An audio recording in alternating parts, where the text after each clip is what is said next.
இந்த வீடியோ நான் விளம்பரத்துக்காக பண்ணலைங்க. அதாவது நான் நெடுஞ்சாலையில் செஞ்ச ஒரு சிறு உதவி, அதுக்கு பரிகாரமாக என்ன கிடச்சிருக்கு. ஸோ அதை பற்றி நான் உங்ககிட்ட டீட்டெயிலாக நான் பகிர போகிறேன்.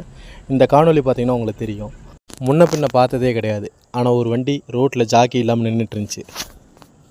அந்த வண்டிக்கு நம்மளுடைய ஜாக்கி கொடுத்து உதவி பண்ணேங்க. எப்போவுமே வந்து டயர் மாற்றும் போது இந்த சைடு ஆப்போசிட்டு இந்த சைடு ஆப்போசிட்டும் கழட்டணும்.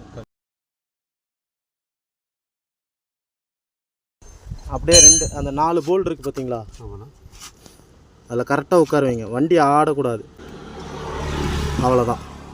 இப்போ வந்து ஆப்போசிட் நெட்டு போடுங்க. எங்கேருந்து வரீங்க? தேக்கம்பட்டிலேருந்து இங்கே வரீங்களா? நானும் இது போலலாம் கிருஷ்ணகிரி ரோட்டில் நின்றுருக்கேன். அப்போ வந்து எனக்கு ஒருத்தர் ஜாக்கி கொடுத்து ஹெல்ப் பண்ணார். இந்த மாதிரி ஒரு 4-5 டைம் நான் நின்றுருக்கேன். அதுதான் ஃபஸ்ட் டைம். இதெல்லாம் நடக்கிறது தாங்க. கொடுங்கண்ணா. அண்ணா எதுக்குங்க அண்ணா இங்கே வாண்ணா. அதெல்லாம் வேண்டாண்ணா. அண்ணா வேண்டாண்ணா, இங்கே வாண்ணா. ஸோ என்னண்ணா ஹெல்ப் பண்ணதுக்கு இளநீ தருவீங்களாண்ணா? உங்கள் அன்புக்கு ஈடே இல்லையா?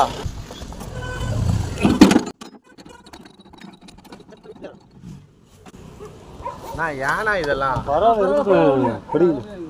மோட்டாரில் இதெல்லாம் சகஜம்தான். சரி கற்றுக்கோங்க இதெல்லாம். சரி ரொம்ப தேங்க்ஸ். சரிண்ணா. சரிண்ணா.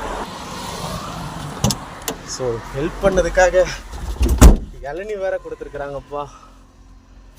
பரவாயில்ல, இவங்களோட மனசே பெரிய மனசு தான் நினைக்கிறேன். சரி நம்ம கிளம்புவோம்.